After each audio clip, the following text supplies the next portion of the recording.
ने जो डिस्कस किया था हिस्ट्री ऑफ साइकेट्री को, वो उसके अंदर आई थिंक वॉइस का जो इशू आ रहा था, उसको मैं दोबारा से आप लोगों के लिए अपलोड कर रहा हूँ।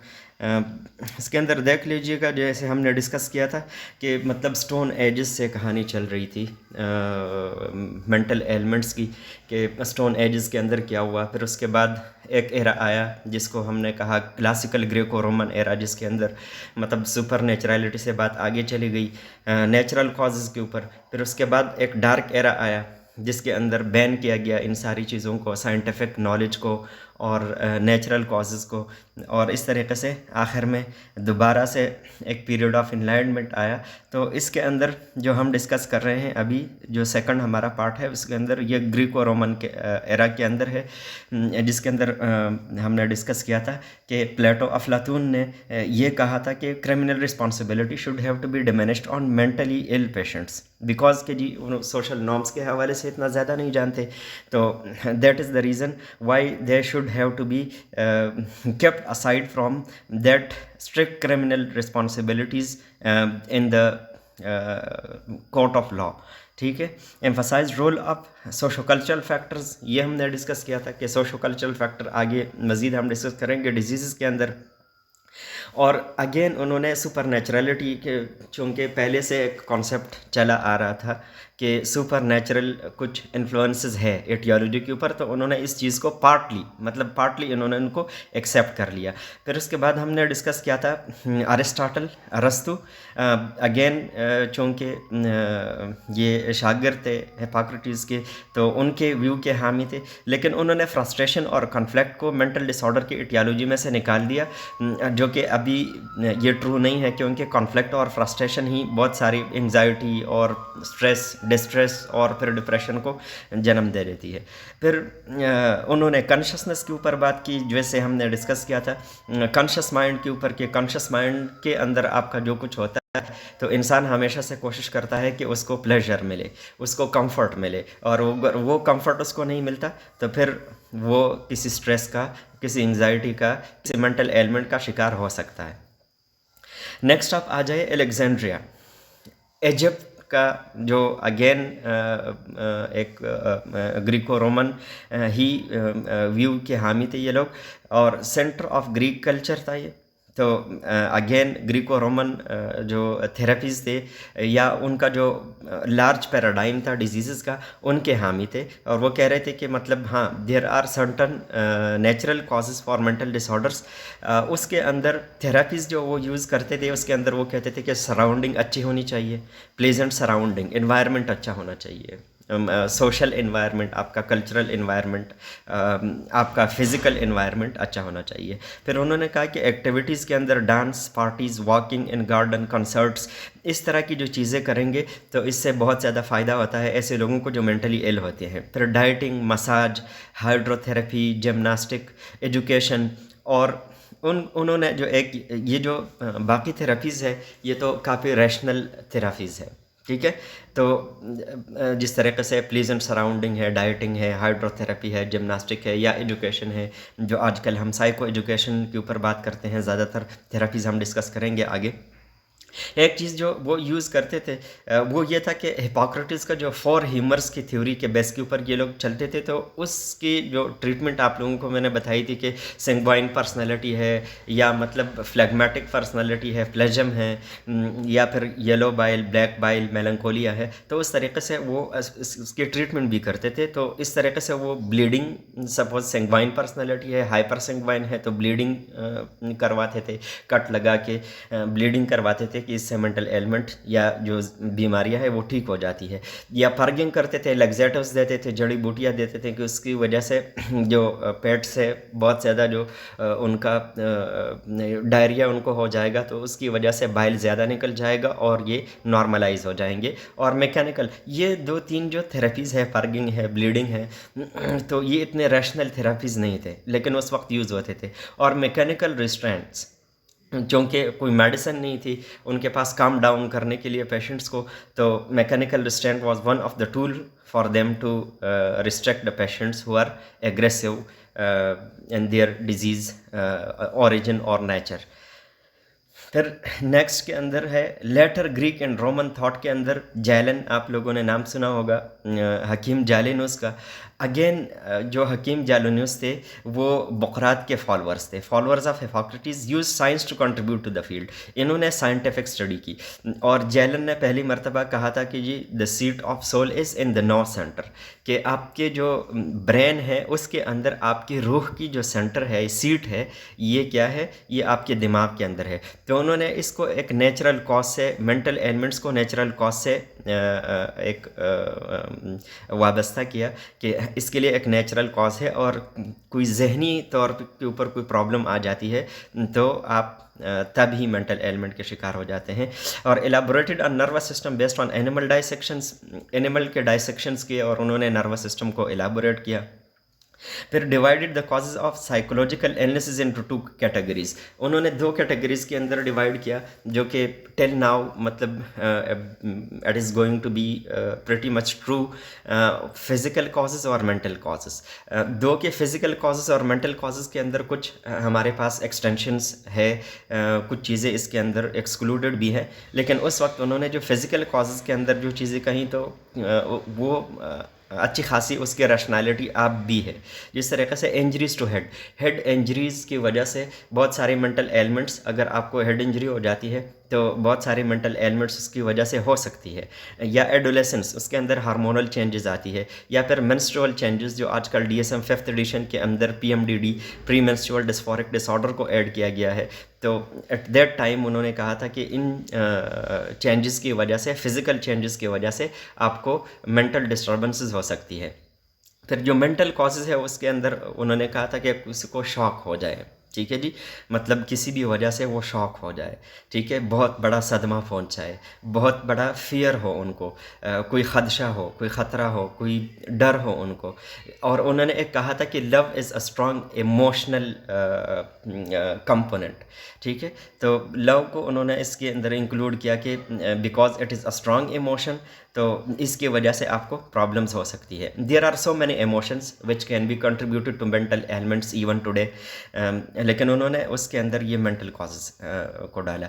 फिर रोमन मेडिसिन के अंदर ये था कि जो रोमन फिलोसफर्स थे उनका जो अप्रोच होता था वो ज़्यादातर प्रैक्टिकल होता था, प्रैग्मेटिक अप्रोचेस टू मेडिसिन। अब प्रैग्मेटिक अप्रोच क्या है कि आप प्रैक्टिकली अप्रोच करते हैं। जिस दिन पेशेंट आया आपने उसको पहले से कोई प्रिस्क्रिप्शन नहीं थी, कोई डायग्नोसिस नहीं थी कि इस डायग्नोसिस के लिए ये वाली मेडिकेशन आपको चाहिए, तो वो उनको मेडिसिन देते थे, फिर बुलाते थे, वो लोग आते थे और फिर उसके बाद उनको देखते थे कि इन मेडिसिन ने इसके ऊपर अच्छा इफेक्ट किया है नहीं किया, इम्प्रूव हुए हैं या नहीं हुए, प्रोग्नोसिस क्या है, और उस प्रोग्नोसिस के बेस के ऊपर वो ट्रीटमेंट को चेंज करते थे और जो ट्रीटमेंट सूट करता था पेशेंट को तो वही ट्रीटमेंट पर आगे कंटिन्यू रखते थे। तो that is the concept of pragmatic approach to medicine in the Roman, जो रोमन मेडिसिन था उसके अंदर। और एक जो उन्होंने बात की अगेन एनवायरनमेंट की, तो उन्होंने कहा था कि जी जितना आप अच्छा कंफर्टेबल एनवायरनमेंट पेशेंट्स को दे सकते हैं तो वो बहुत ज़्यादा ज़रूरी है पेशेंट्स के लिए, और उससे जो उनकी जो डिस्ट्रेस है वो कम हो जाता है और उनकी प्रोग्नोसिस अच्छी होती है। तो physical therapy, warm baths, massage therapy, ये उन्होंने as a tool for comfort जो है वो यूज़ किए रोमन मेडिसिन के अंदर।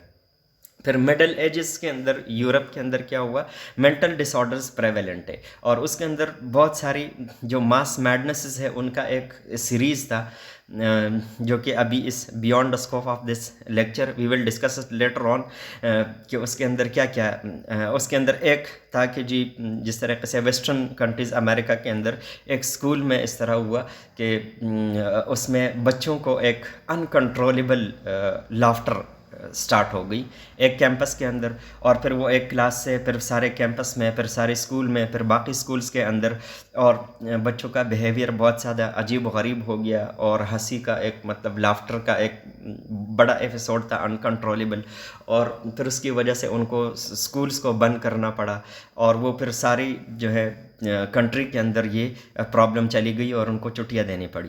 तो इस तरीके से कोई अगर एबनॉर्मल सिचुएशन होती थी, ऑपरेशन होता था, लोग एक दूसरे के साथ लड़ते थे, अपने बढ़ाई के लिए जंगें होती थी, दिगर गो सिचुएशंस होते थे, फैमिन होते थे, ड्राउट्स होते थे। तो इन सिचुएशंस की वजह से मास लेवल के ऊपर लोगों के अंदर मुख्तलिफ़ किस्म की जो मेंटल एलिमेंट्स है वो मासेस में हो जाती थी, बड़ी मतलब पब्लिक के अंदर हो जाती थी, बहुत सारे लोग उनसे इफ़ेक्ट हो जाते थे। तो मास मैडनेस जो है वहाँ पे widespread fear and distress. In the Middle Ages, mass madness was maintained by oppression, disease and famine. और यही रीजन जो आपको मैंने बता दिए कि उसके अंदर ऑपरेशन ज़्यादा था, लोग एक दूसरे के ऊपर जो है अपनी बड़ा कबीलों की तरफ से लड़ाइयाँ होती थी, फाइट्स होते थे, जंगी होती थी, और फिर जंग की वजह से जो है वो लोग जो है फेयर के शिकार हो जाते थे।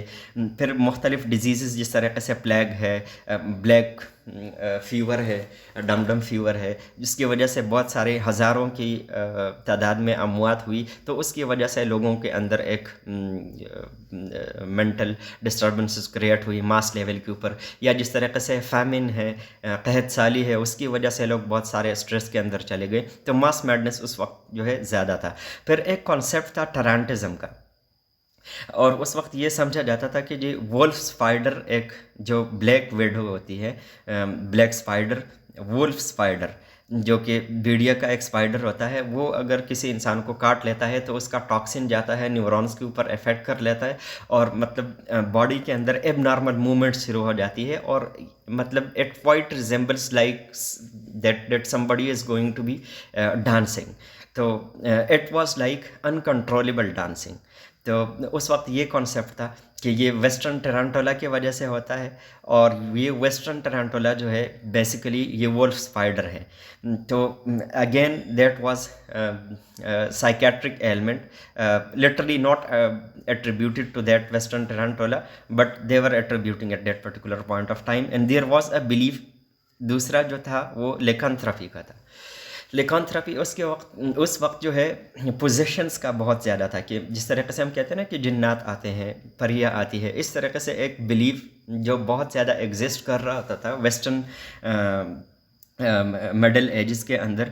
तो उसमें एक ये था कि लोगों के अंदर एक कैफियत आ जाती थी जिसके अंदर वो भेड़िया की तरह चलना शुरू कर देते थे, उनकी तरह आवाज़ें निकालना शुरू कर देते थे बड़े लेवल के ऊपर, और साथ साथ में उस तरीके से बिहेव करते थे जिस तरीके से भेड़िया करते हैं। तो एक बिलीव था कि जी ये लेकांथ्रफी है, और कोई एक ख़ास सुपर नेचुरल पावर है जो इन पोजेशंस को डाल देते हैं लोगों के अंदर, और एक बड़े पैमाने के ऊपर लोग जो है इस बीमारी का शिकार हो जाते थे कि वो भेड़िया जैसे आवाज़ें निकालते थे, उसकी तरह चलना शुरू कर देते थे, अजीब व गरीब हरकत करते थे। तो देट वाज अ बिलीव कि जी there is some supernatural force जो कि वो इम्पोज कर रहा है और पोजेस कर रहा है, भेड़िए की जो रूह है वो इंसानों के अंदर चली जाती है। तो that was a primitive belief in that particular point of time. और प्लेग जो है एक बैक्टीरियल इन्फेक्शन है, यर्सिनिया पेस्टिस इसका ऑर्गेनिज्म है, बैक्टीरियल इन्फेक्शन है, और इसके अंदर हमारे पास निमोनिक प्लेग भी होता है, बिबोनिक भी होता है, पल्मोनिक भी होता है, सेप्टिसेमिक भी होता है। तो स्पेशली जो सेप्टिसेमिक प्लेग होता है उसके अंदर फिर ये होता है कि सेंट्रल नर्वस सिस्टम इफेक्ट हो जाता है, और the sign symptoms resembles quite with that of certain mental elements, जिसके अंदर आपकी जो बॉडी मूवमेंट्स है उसके अंदर प्रॉब्लम आ जाते हैं, फिट्स भी हो जाते हैं। तो उस वक्त वो समझ रहे थे कि जी plague can be one of the reason which can contribute to mental ailments. फिर मिडल एजेस के अंदर जो यूरोप में एटियोलॉजी और ट्रीटमेंट किया थी, कि एटियोलॉजी वो किस चीज़ को कंट्रीब्यूट करते थे, तो ज़्यादातर उनका जो अप्रोच था वो साइंटिफिक अप्रोचेस जो है वो बहुत कम यूज़ करते थे। और द रीज़न बीइंग कि ये जो एरा था, अगेन इसके अंदर जो है जो प्रिमिटिव बिलीफ था जिसके अंदर वो चाहते थे कि जी ऑपरेशन थी, फैमिन थी, और ड्राउट्स थे, बारबेरियन इन्वेजन्स बहुत ज़्यादा कॉमन थे उस ज़माने के अंदर। तो उन सब चीज़ों की वजह से और स्पेशली उन बारबेरियन इन्वेजन्स की वजह से लोग जो है ऑप्रेस हो गए, और वो ये चाहते थे कि अथॉरिटी ऑफ द चर्च जो है वो कायम हो। इसको हम कहते हैं डार्क एरा, जो आप लोगों के साथ मैंने डिस्कस किया था ना, dark era, period from 1 to 1000 anno Duminy.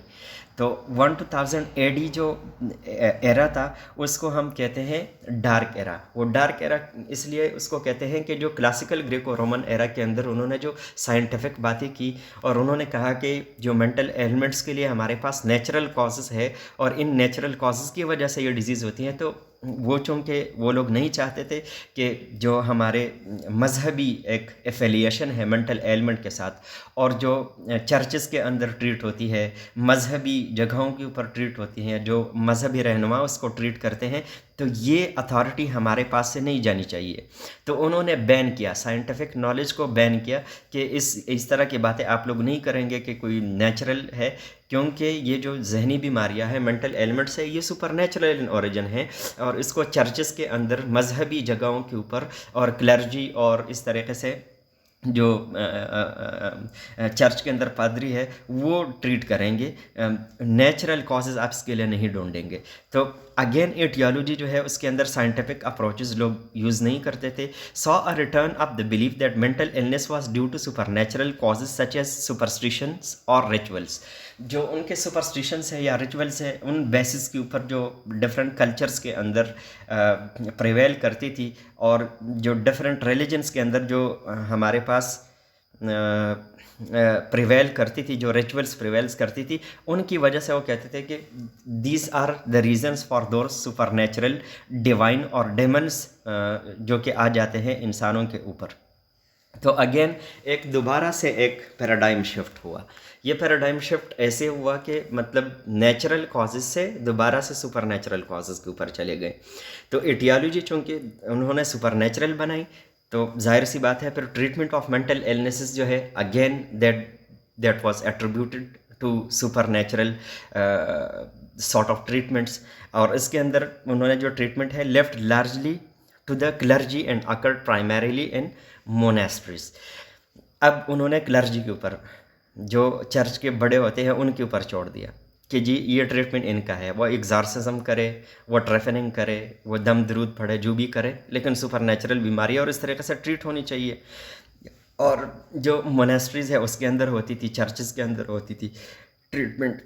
फिर अब उसके अंदर जो ट्रीटमेंट थे जनरली काइंड, उसके अंदर क्या था, जो प्रेयर्स यूज़ होते थे, holy water, ointments, exorcism use करते थे, दम वगैरह पढ़ते थे ताकि इविल स्पिरिट्स जो है बॉडी से निकल आए।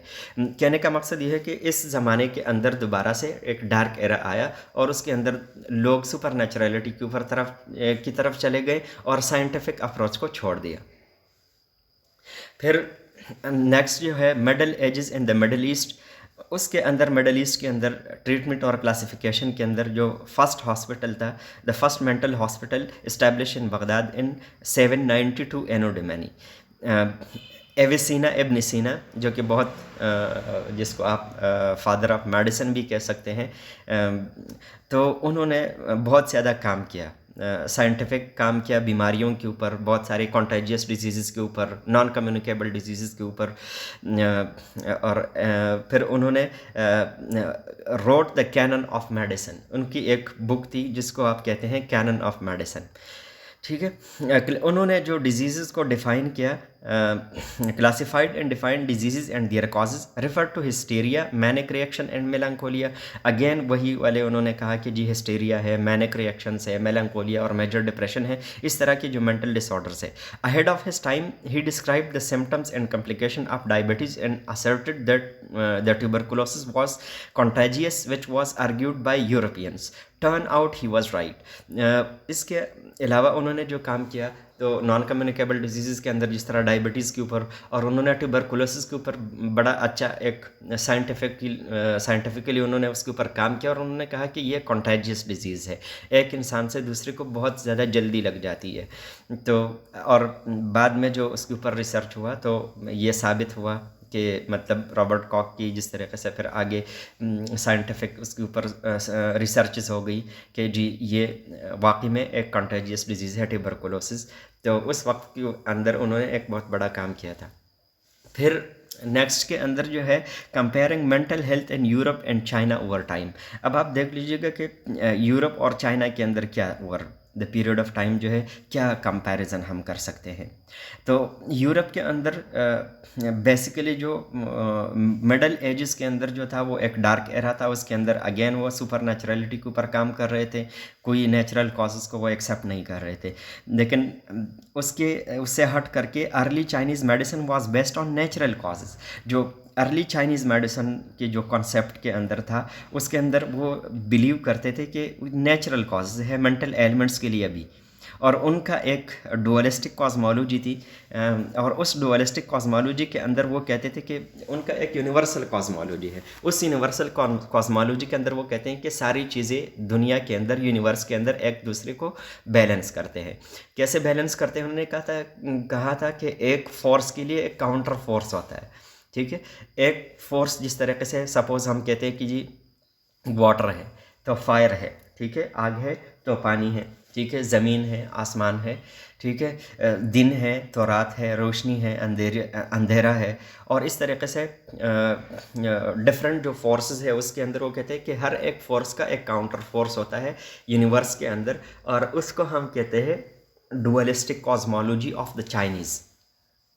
तो उनका यूनिवर्स के हवाले से एक ख़ास नज़रिया है कि दुनिया के अंदर दो फोर्सेस मौजूद होती है, मेल फीमेल है, ठीक है, दिन रात है, ठीक है, ज़मीन है, आसमान है, ठीक है। तो इस तरीके से इस यूनिवर्स के अंदर जो अपोजिंग फोर्सेस है वो एक दूसरे को प्रिटी मच बैलेंस के अंदर रखते हैं, और जब ये बैलेंस आउट हो जाता है तो उन्होंने पर्टिकुलरली इंसानी जिस्म के ऊपर ये बात की कि यिन और यांग दो किस्म के जो उनके डुअलिस्टिक कॉस्मोलॉजी के फोर्सेस है। तो उन्होंने कहा था कि ये दो फोर्सेस अगर इंसान में इनका इम्बैलेंस हो जाता है तो फिर हमारे पास मेंटल डिजीज़ या मेंटल डिसऑर्डर्स होती है।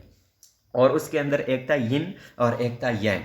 यिन क्या था? उन्होंने कहा था कि यिन हमारे पास क्या है, ये हमारे पास एक नेगेटिव एस्पेक्ट है, फेमिनिन एस्पेक्ट है, ठीक है, डार्क एस्पेक्ट है, लोएस्ट एस्पेक्ट है, पेसिमिस्टिक एस्पेक्ट है। और यांग को उन्होंने कहा था कि ये हमारे पास एक इंसान के अंदर ये ब्राइट एस्पेक्ट है, मस्कुलाइन है, इसके अंदर मैलहुड है, ये ब्राइट है, ये हमारे पास जो है एक हायर रैंक है, और ऑप्टिमिस्टिक एक पर्सपेक्टिव है ह्यूमन बॉडी का। तो यिन और यांग, उन्होंने कहा कि ये दो यिन और यांग, पॉजिटिव और नेगेटिव, अब इनके अंदर अगर कोई इम्बैलेंस हो जाता है तो तब हमारे पास मेंटल एलिमेंट्स होती थी। तो ट्रीटमेंट उनका क्या था कि treatment was aimed at restoring this balance. और जाहिर सी बात है तो ट्रीटमेंट उनका फिर ये होता था कि इस बैलेंस को, यिन और यांग को हम अगर बैलेंस करेंगे, और उसके लिए डिफरेंट थेरेपीज़ जो है वो यूज़ करते थे, हम डिस्कस करेंगे। डिफरेंट थेरेपीज़ होती थी कि यिन और यांग के अंदर अगर इम्बैलेंस आ गया है तो किस तरीके से हम थेरेपीज़, इन्वायरमेंट, उन्होंने कहा था कि इसके अंदर इन्वायरमेंट और जेनेटिक्स दोनों का एक अमल दखल है। तो हम जेनेटिक पर्सपेक्टिव्स के ऊपर किस तरीके से काम कर सकते हैं, इन्वायरमेंटल कैसे ऐसे एस्पेक्ट्स है जिनको हम अगर चेंज करें तो यिन और यांग का बैलेंस वापस आ सकता है। During the 2nd century, Chang Ching wrote on physical and mental illnesses based on his clinical observation. He believed that both physical and environmental influences affected mental illnesses and that treatment should target both. ठीक है, उन्होंने, उनका ये अक़ीदा था कि हमारे पास जो है फ़िज़िकल और इन्वायरमेंटल इन्फ्लुएंसेस दोनों जो है ये मेंटल एलिमेंट्स या मेंटल डिसऑर्डर्स के अंदर उनका कंट्रीब्यूशन है। और जब हम ट्रीटमेंट की बात करेंगे तो हमें दोनों को टारगेट करना चाहिए कि whether there is physical cause for this particular mental ailment or there is certain environmental cause for that mental ailment, and accordingly we should have to treat that particular cause, whether that is environmental, whether that is physical. तो उस तरीके से हमें उनको treat करना चाहिए। During the Chinese Middle Ages, medicine regressed to beliefs that mental illness was caused by supernatural rather than natural forces.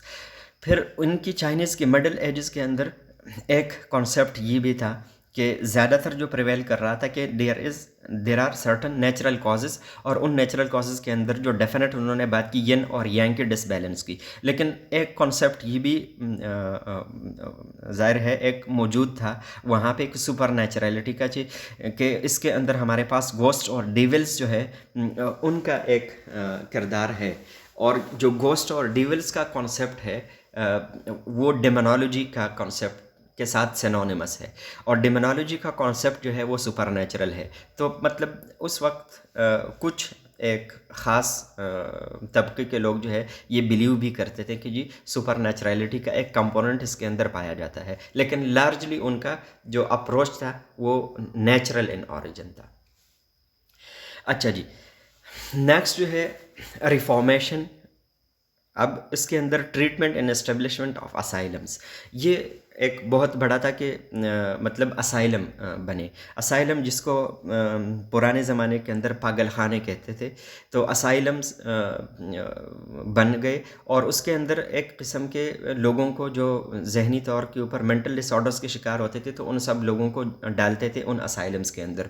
लेकिन उन असाइलम का मैनेजमेंट इतना ज़्यादा अच्छा नहीं था, उनके अंदर ट्रेन लोग नहीं थे, उनके अंदर जो है फैसिलिटीज़ नहीं थी, मेडिसिन ज़ाहिर सी बात है उस वक्त होती नहीं थी, तो ये एक इशू था।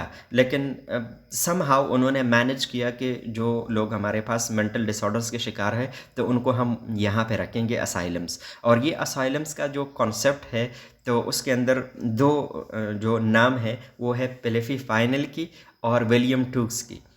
पेलेफी फाइनल ने फ्रांस में और विलियम टूक्स ने इंग्लैंड में पहले दो असाइलम्स बनाए। ठीक है, तो वो असाइलम्स इस तरह के थे कि मतलब उसके अंदर जो मेंटली इल लोग होते थे उनको रखते थे, लेकिन जाहिर सी बात है वहाँ पे फैसिलिटीज़ इतनी ज़्यादा अच्छी नहीं थी, तो उसके अंदर ट्रीटमेंट इतना ज़्यादा काइंड नहीं था, मतलब कंसिडरेशन वाला ट्रीटमेंट नहीं था, कंफर्ट वाला ट्रीटमेंट नहीं था। उसके अंदर भी वो ब्रूटल तरीके यूज़ करते थे कि कभी उनको मार दिया, कभी उनको रिस्ट्रेन कर दिया, कभी उनको डंजन्स के अंदर डाल दिया, तो इस तरह की ट्रीटमेंट उसके अंदर होती थी।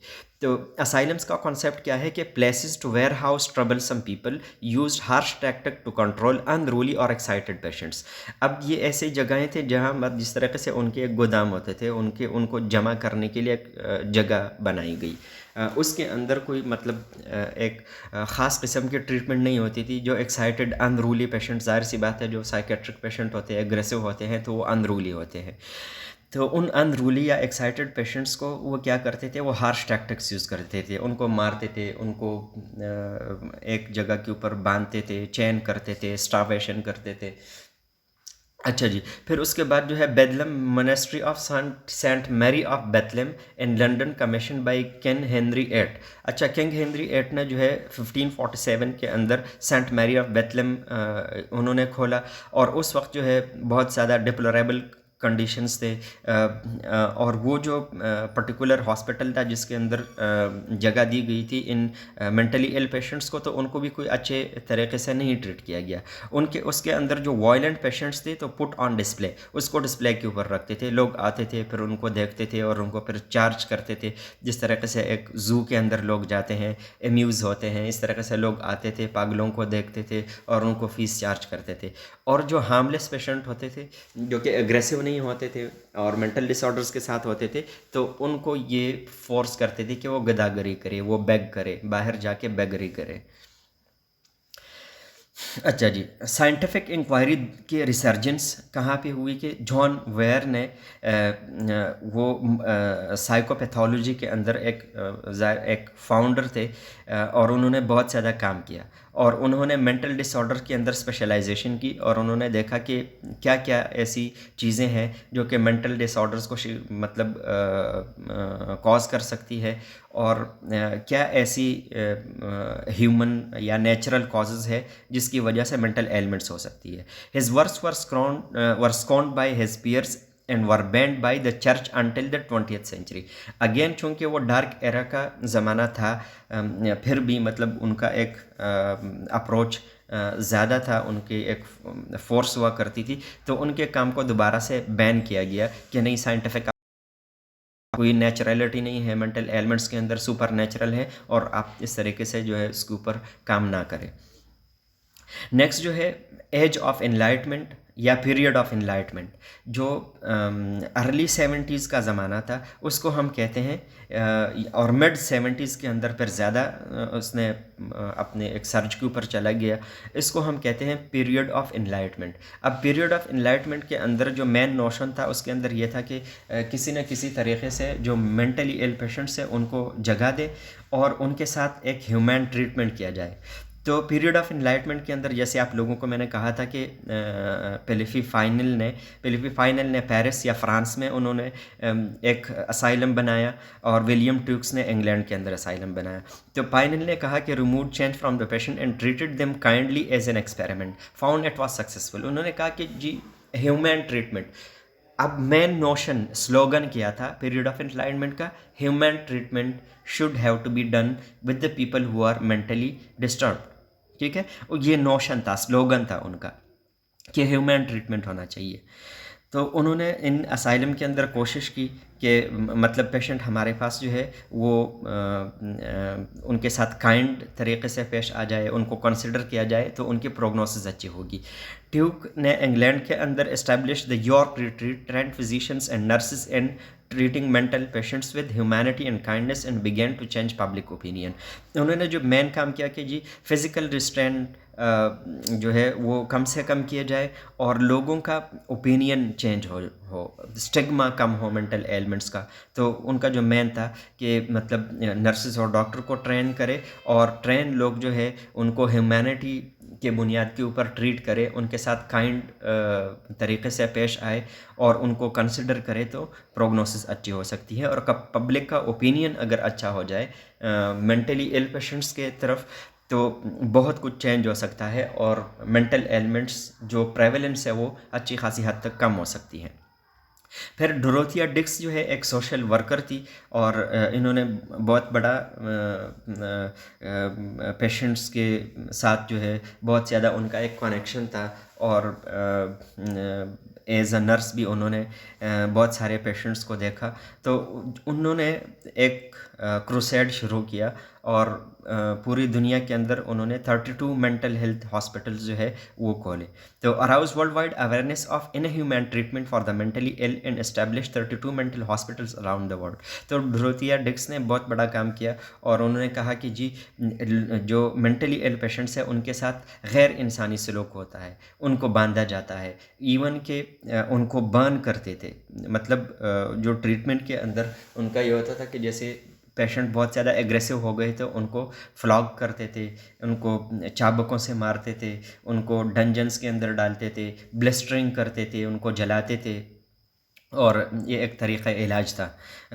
वो ब्लिस्टरिंग तो अभी तक चलता रहता था, आप लोगों ने पश्तो में सुना होगा कि इनके ऊपर दाग रख दिए, दागुना पिके खोदल, तो वो दाग रखने वाला ब्लिस्टरिंग कि इससे भी। और ये तो मैंने ख़ुद देखा है बचपन में कि बहुत सारे लोग जो है ये प्रैक्टिस करते थे कि कोई मतलब इस तरह का कोई मेंटल एलिमेंट्स होती थी तो लोग जो है ना उसके ऊपर कोई चीज़ रखते थे और उसको फिर जलाते थे, ब्लिस्टर करते थे। तो ब्लिस्टरिंग भी करते थे और उससे कहीं ज़्यादा ये होता था कि पेशेंट को जलाते थे, पूरा स्टैक के ऊपर डाल करके उसको जलाते थे। तो डोरोथिया डिक्स ने कहा कि ये इनह्यूमन ट्रीटमेंट है and this kind of treatment should not have to be in practice while treating people with insanity और पीपल विद मेंटल डिसऑर्डर्स। तो ये नहीं होना चाहिए।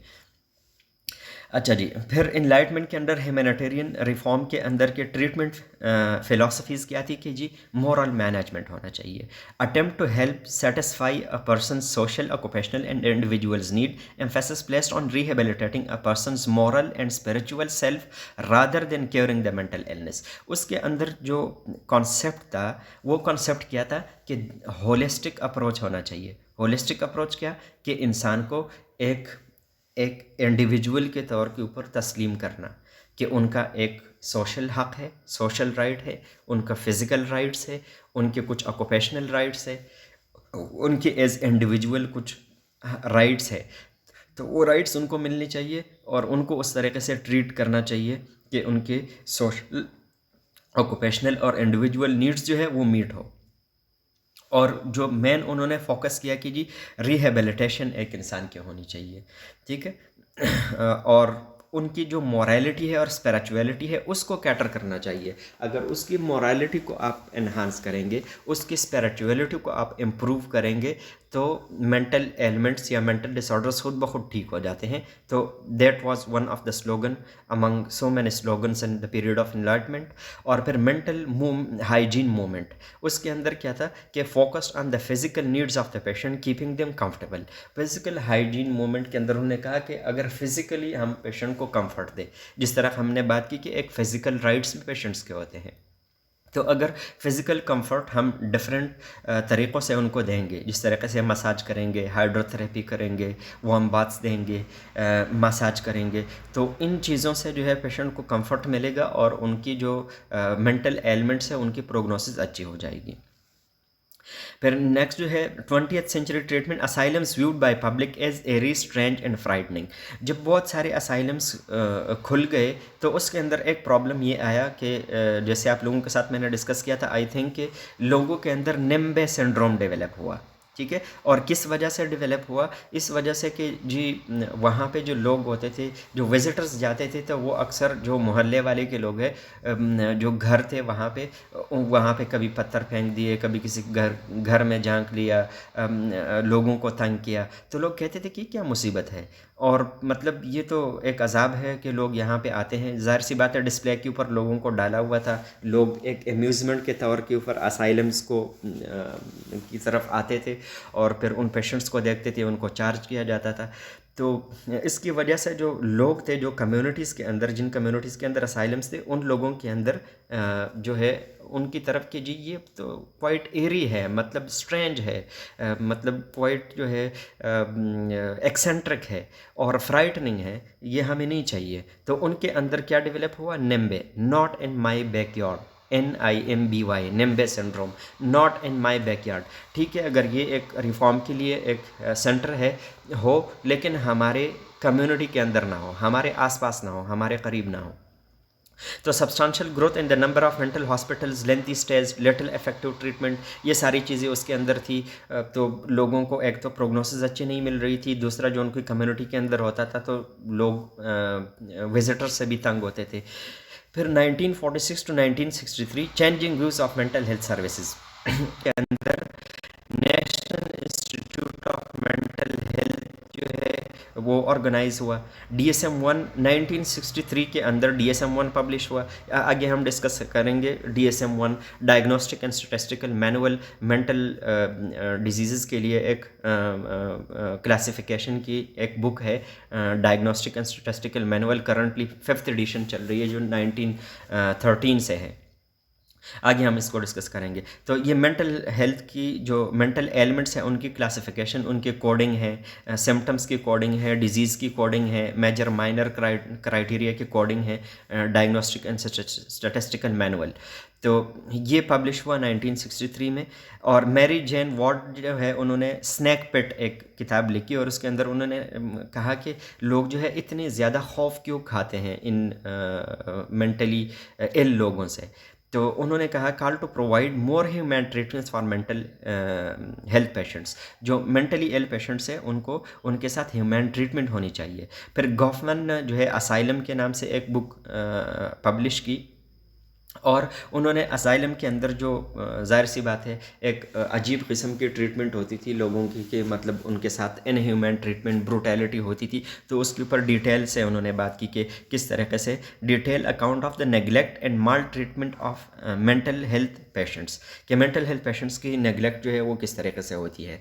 फिर इस ज़माने के अंदर हिल बर्टन एक्ट जो है वो पास हुआ और उसके अंदर ये था कि कम्युनिटी जो मेंटल हेल्थ सेंटर्स है, और एक 1963 के अंदर जॉन एफ कैनेडी जो कि अमेरिकन प्रेसिडेंट थे, उन्होंने एक एक्ट पास किया जिसको वो कहते थे CMHCA, community mental health centres act.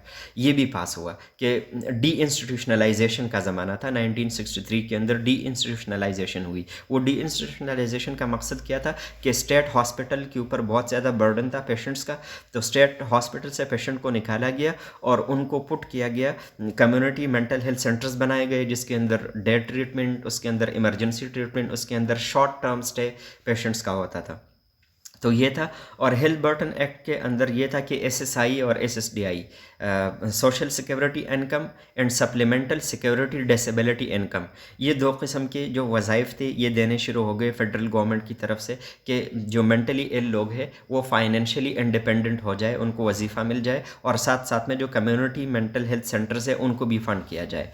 Community health services act of 1963 के अंदर कम्युनिटी हेल्थ सर्विसेज एक्ट, और इसी एक्ट के तहत सीएमएचसीए था कि community mental health centres act जो है वो पास हुआ कि ये जो सर्विसेज है इनको हमें क्या करना चाहिए, इसको हमें डिसेंट्रलाइज करना चाहिए ट्रीटमेंट को। वो कैसे डिसेंट्रलाइज होगा कि स्टेट हॉस्पिटल के अंदर बहुत ज़्यादा पेशेंट्स है और मोर देन 50 to 60% बर्डन जो है मेंटली इल पेशेंट्स का है, तो इनको हम अगर कम्युनिटी लेवल के ऊपर छोटे छोटे सेंटर्स बना के देंगे तो अच्छी उनकी ट्रीटमेंट हो सकती है, और इस तरीके से ट्रीटमेंट जो है वो लेटरलाइज हो सकती है, तो डिसेंट्रलाइजेशन की तरफ चले गए। फिर 20th century 1970s again de institutionalization in community mental health care, तो वही ज़माना था 1963 का, और जिसके अंदर CMHCA पास हुआ। तो 1970s का जो एरा था उसको हम कहते हैं डी इंस्टीट्यूशनलाइजेशन। तो डी इंस्टीट्यूशनलाइजेशन का मकसद ये था कि जी जो स्टेट पब्लिक सेक्टर हॉस्पिटल्स थे, जो कि बाकी जनरल हॉस्पिटल्स थे, उनमें से पेशेंट्स को निकाले, मेंटली इल पेशेंट्स को, और उनको कम्युनिटी हेल्थ सेंटर्स के अंदर ट्रीट किया जाए। अच्छा, in the United States, it constituted a radical shift in social policy and the way mental health care was provided. अच्छा, replaced inpatient hospital with community-based care, day treatment and outreach programs considered more humane and cost-effective treatment.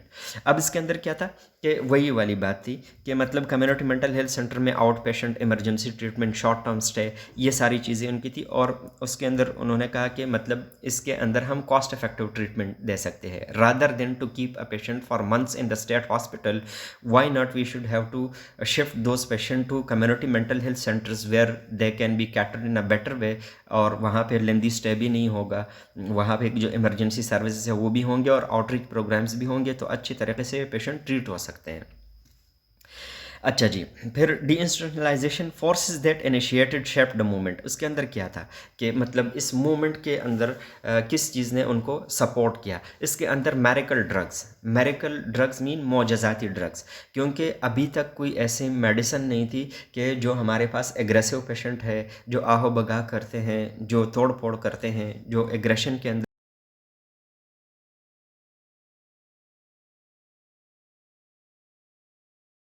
Typical antipsychotic medicine ईजाद हुआ क्लोरप्रोमाजिन, ठीक है, आजकल भी use होता है, आप लोग ने सुना होगा लार्जेक्टेल के नाम से। तो क्लोरप्रोमाजिन फर्स्ट एंटीसाइकोटिक मेडिसिन था 1950 के अंदर, और फिर उसके बाद ट्राईसाइक्लिक एंटी डिप्रेशन और लिथियम कार्बोनेट दरियाफ्त हुए। तो ये एक मौजज़ाती ड्रग थे, लेकिन क्योंकि अब आप पेशेंट को एंटीसाइकोटिक देते हैं तो वो एग्रेसिव पेशेंट काम हो जाता है, वो सिडेट हो जाता है, और मतलब इस वजह से उनको कहा गया कि मतलब वो जो तोड़ फोड़, आहो बका, चीखो पुकार, वो इन मेडिसिन की वजह से कम हो गई। इन एंटीसाइकोटिक्स जो टिपिकली जो फर्स्ट एंटीसाइकोटिक था क्लोरप्रोमाजिन, और फिर ट्राईसाइक्लिक एंटी डिप्रेसेंट्स और लिथियम कार्बोनेट।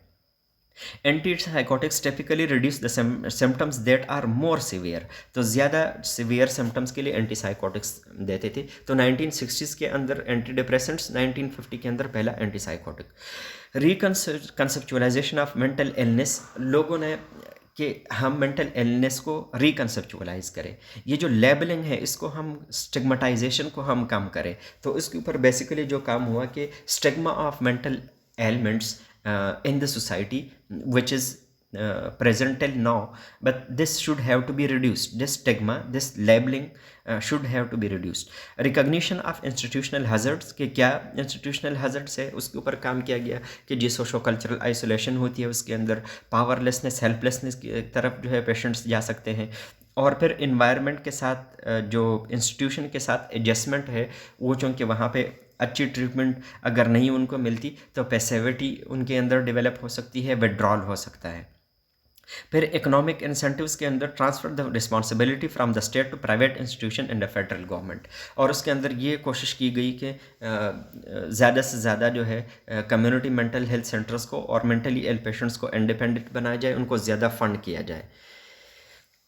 फिर जो है डीइंस्टीट्यूशनलाइजेशन किस तरीके से इसने वर्क किया कि नहीं किया, तो अब उसके अंदर ये था कि fever patient spend time in in patient hospitals.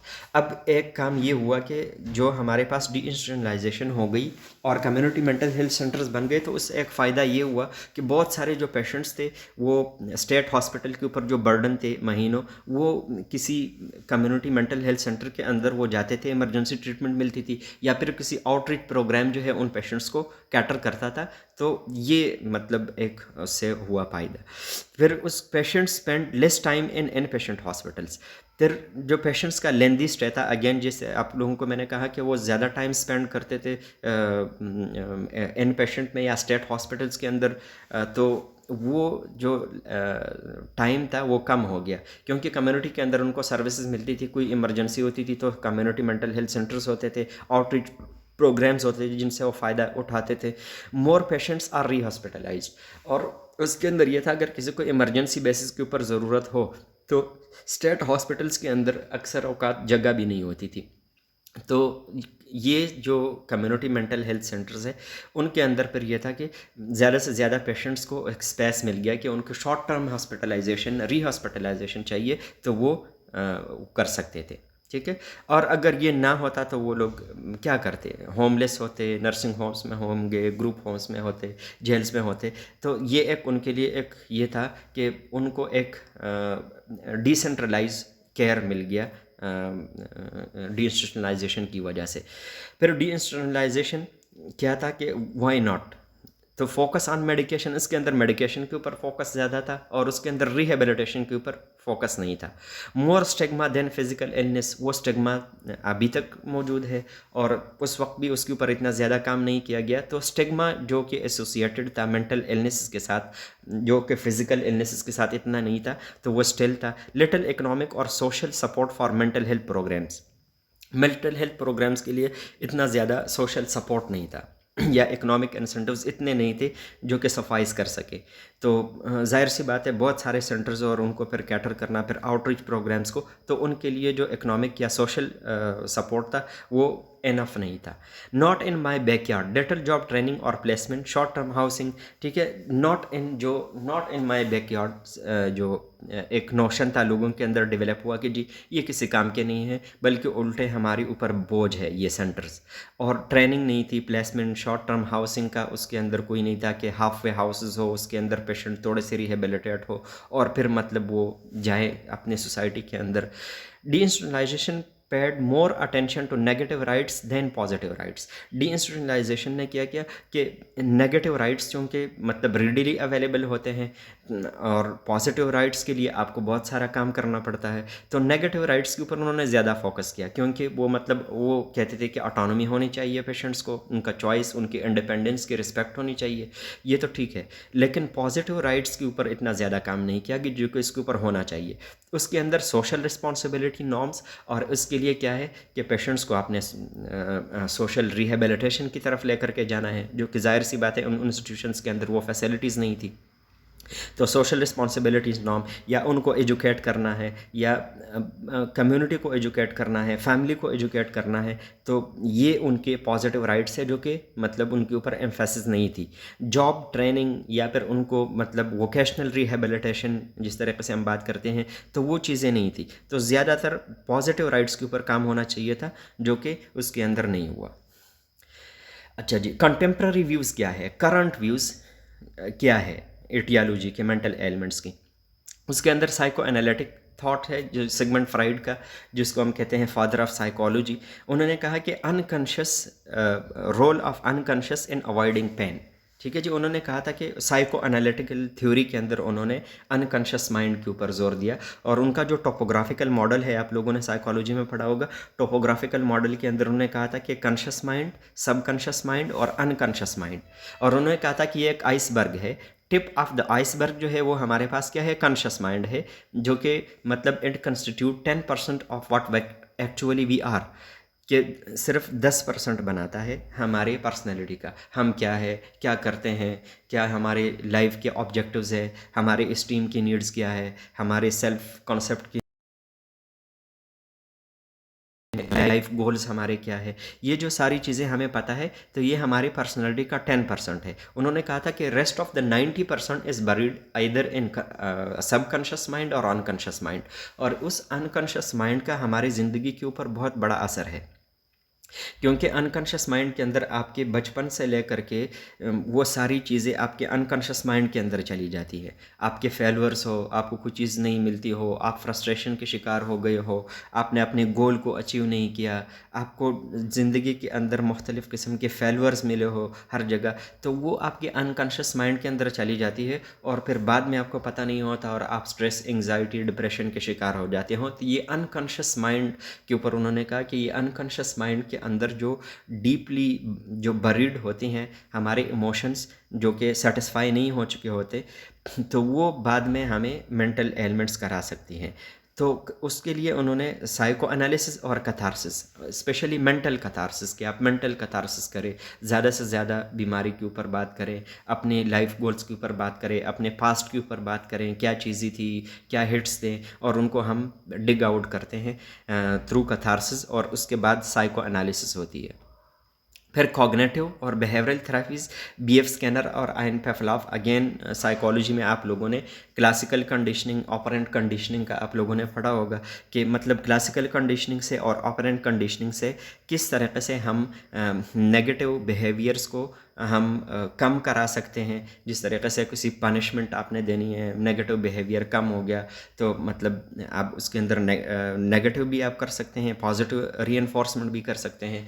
Punishment जिस तरीके से होती है, या फिर आपने पनिशमेंट को विद होल्ड किया, या आप पॉजिटिव रीइंफोर्समेंट के अंदर आप मतलब जिस तरीके से टोकन देते हैं, आप उनको खाने के लिए कुछ देते हैं, अच्छे बिहेवियर को अपनाने के ऊपर, बुरे बिहेवियर को मतलब डिमिनिश करने के ऊपर उनका कोई जो पनिशमेंट होता है उसको आप रोक लेते हैं। तो इस तरीके से हम पेशेंट्स को जो है कंडीशन कर सकते हैं, और उनको अच्छे बिहेवियर उनके अंदर, उनको लर्न बिहेवियर हम उनको समझा सकते हैं और उनके अंदर इनकलकेट कर सकते हैं। तो इस तरीके से उनकी बिहेवियरल मॉड्यूलेशन होती है, उनकी कॉग्निटिव मॉड्यूलेशन होती है, और इस तरीके से पेशेंट हमारे पास एक नॉर्मल बिहेवियर्स की तरफ आ जाते हैं, नॉर्मल एटीट्यूड थिंकिंग की तरफ आ जाते हैं। फिर ब्रेन पैथोलॉजी के अंदर जो उनका था कि syphilis was found to cause paralysis in insanity.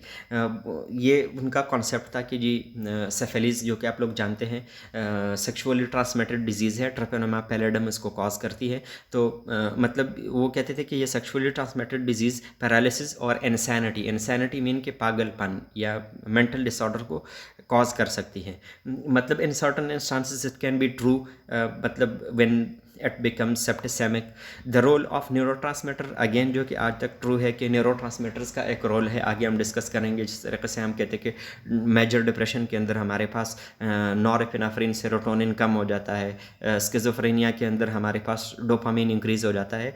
तो उन्होंने कहा कि न्यूरोट्रांसमीटर का ब्रेन पैथोलॉजी के अंदर न्यूरोट्रांसमीटर्स अगर उनकी डिस्टर्बेंस हो जाए तो मेंटल डिसऑर्डर्स कॉज हो सकती है। फिर जो हिपोक्रेटिस की व्यूज़ थी कि brain is the centre of intellectual activity and mental disorders are the result of brain pathology, and आज तक जो है ये बात ट्रू है।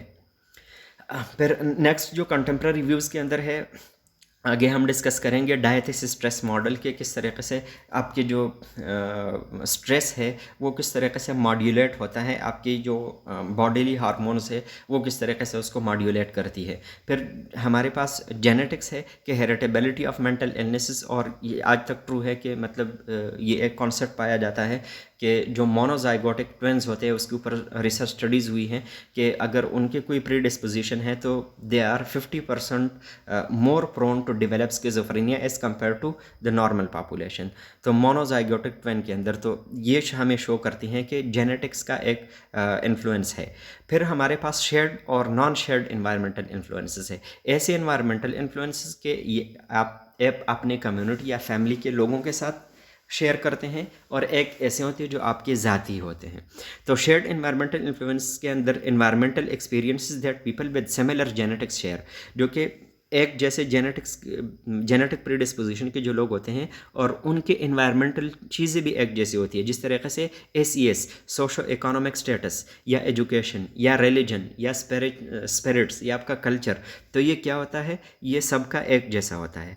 तो नॉन शेयर्ड इन्वायरमेंटल इन्फ्लुएंसेस के अंदर हमारे पास क्या है कि environmental experiences that are individual. जिस तरीके से आपके पीयर हैं, आपके हम उम्र है, दोस्त है, उनके साथ इंटरेक्शन आपका, आपके ऊपर कोई बीमारी आ जाती है, आपका डेवलपमेंटल लेवल या किसी हार्मोन्स को या टॉक्सिन्स को एक्सपोज हो जाना, ये इंडिविजुअल होती है आपकी। तो ये दोनों चीज़ें जो हैं आपके मेंटल एलिमेंट्स को कंट्रीब्यूट कर सकती हैं। तो ये अभी तक का ये था कि मतलब अभी जो और कंटेम्प्रेरी व्यूज़ है वो हम, जाहिर सी बात है हिस्ट्री अभी आगे चल रही है हमारी, तो मेंटल एलिमेंट्स को जैसे जैसे हम डिस्कस करेंगे तो उसके साथ हम जो न्यू हमारे पास मॉडलिटीज़ है इटियोलॉजी की या ट्रीटमेंट की, तो वो साथ में हम डिस्कस करेंगे। ठीक है, तो ये आपकी मतलब एक शॉर्ट हिस्ट्री थी मेंटल इलनेस के ऊपर, उसको देख लीजिएगा।